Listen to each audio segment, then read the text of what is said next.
Hello, magandang gabi. Magluluto tayo ngayon ng tortang puso. Ito ang ating mga ingredients. Papakita ko. Ito ang hipo na tuyo. May tokwa na pinirito. Pinirito ko na yan, sibuyas, bawang, and then ang celery. Tapos ito syempre yung lumpia wrapper. Ayan pong pambalot. Tapos ito ang puso ng saging. Yan ang ating itutorta. Piniga ko na po yan na para walang dagta. Okay. Ito po yung mantika na tira natin pag prito ng tokwa. Kaya dito na tayo magdigisa ng puso. Ayan, sibuyas, bawang. Dito.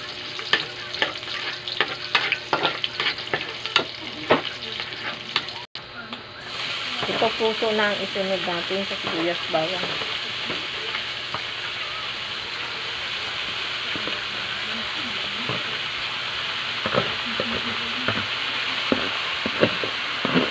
Ito ang ating kawali. Dami na.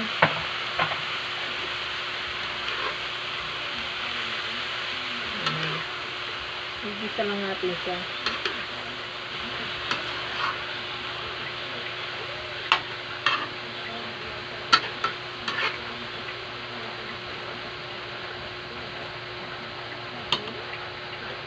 Tapos, tubigan natin siya ng kaunti para medyo maluto pa siya. Ayan. Ayan, maluluto na ang ating puso. Lalagay na natin ang tokwa. Ilagay na natin ang tokwa. Ayan.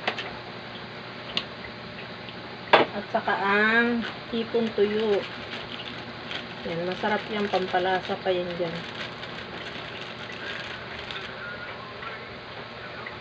Ayan, sasabihin ko po bago kayo ng puso, gulay yan, pigain nyo muna kasi para lumabas yung kanyang dagta.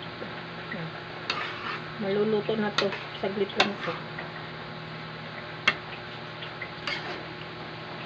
Tapos, lalagyan natin siya ng paminta. Yung durog ha, para mabango. Ito, dinikdik ko to. Buo ito, dinikdik ko nang dinurog ko lang. Wala kasi akong extrang durog eh. Ito, bechin, pampalasa. Bahala kayo kung ano ilagay yung condiments, kung magic sarap or ginisa mix, basta ako bechin.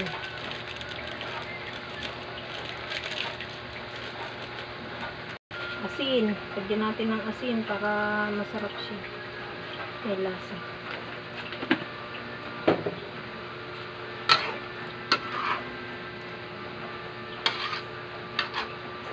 Halo lang natin. Halo. Yan. Luto na to. Maya-maya pag iganito, pwede na natin balutin, palalamigin lang. Sunod yung ating parsley. Pampabango to. Ay, celery pala. Dahon ng celery. Ensure. Yan. Tapos ihahalo natin siya kasi maluluto na siya eh. Ganyan lang. Ayan, babalutin na po natin at malamig na. Ayan, pagkabalot po natin ay ating ipiprito ay. Naku, sira. Ganyan ha. Balot ha. Ganyan. Naku, sira.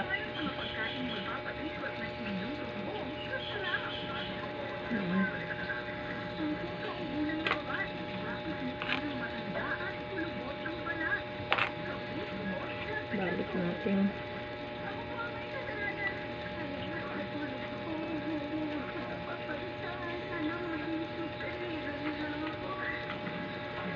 Ganyan po kalalaki oh.